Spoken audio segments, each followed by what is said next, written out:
How to fix Facebook Messenger video call or audio call. First thing, open the settings and then go to the apps. When you open the apps manager on this page, you will find every single app that you have on your phone. Wait a few seconds and then scroll until you find the Facebook Messenger. Click on it like this and then click on force stop. Click on the permissions, make sure that every permission here is turned on.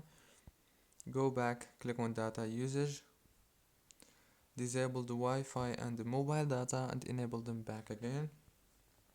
Click on the storage, click on clear data and click on delete.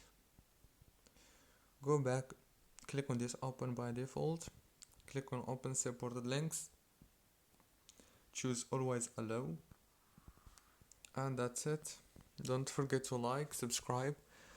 Thank you for watching this tutorial.